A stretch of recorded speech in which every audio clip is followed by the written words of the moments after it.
Donc il faut qu'on s'accroche d'abord pour qu'on passe la première phase d'émotion pour aller vers véritablement les problèmes. Un. Le deuxième élément, j'ai entendu, plus ou moins, comme je ne parle pas arabe, j'ai entendu que vous avez évoqué la question de démocratie. Est-ce qu'il y a de la démocratie à Mauritanie et par rapport à ce qui s'est passé, quelles étaient les positions de Oulabé de Rama?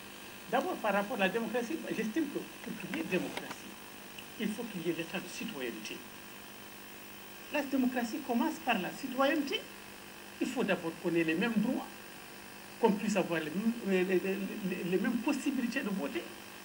Pour ce qu'on constate, si je parle de la démocratie maintenant ou de la démocratie avant, mais principalement, puisqu'on parle de l'état actuel des choses, qu'est-ce que nous constatons? D'abord, c'est peut-être, je dis que cette démocratie-là, elle n'est pas là, parce que on n'est pas au même niveau. Nous ne nous sentons pas citoyens de ce pays-là. Nous ne nous sentons pas citoyens de ce pays-là.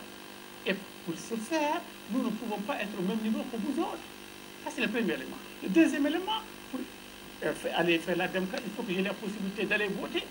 Aujourd'hui, par rapport si nous partons de la question de l'enrôlement, ceux qui ont essentiellement été pénalisés par cet enrôlement, c'est les négro-africains de la vallée du fleuve. Parce que simplement, en soubassement, on pense que ces négro-africains de la vallée du fleuve ne sont pas mauritaniens. C'est des Sénégalais qui sont venus. C'est des fils de footballeurs. Parce qu'on le pense, on crée des créneaux, on crée des blocages, on crée un système de manière à filtrer.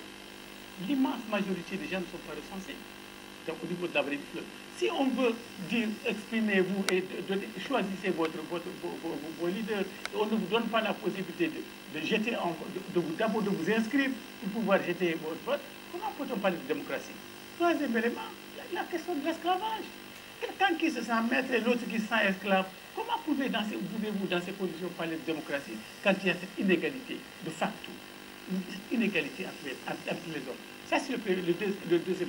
Maintenant, le troisième élément, c'est que je voulais réagir par rapport à ce que ce monsieur-là dit. Il ne peut donner aucune preuve que nous sommes des racistes.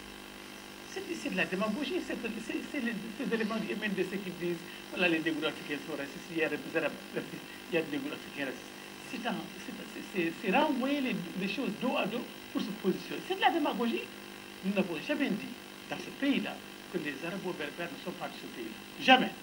Il ne peut trouver dans aucun de nos discours que nous nions la mauritanité des arabo-berbères. Nulle part. Or, ce qu'on constate, c'est de l'autre côté, il existe, pas tous, il existe des fractions arabes qui disent que nous sommes des Sénégalais, que nous ne sommes pas de ce pays, alors que nous avons peuplé ce pays-là. Donc, renvoyer les gens dos à dos pour dire qu'ils sont les mêmes, ils pensent la même chose, c'est de l'amalgame. C'est pas honnête.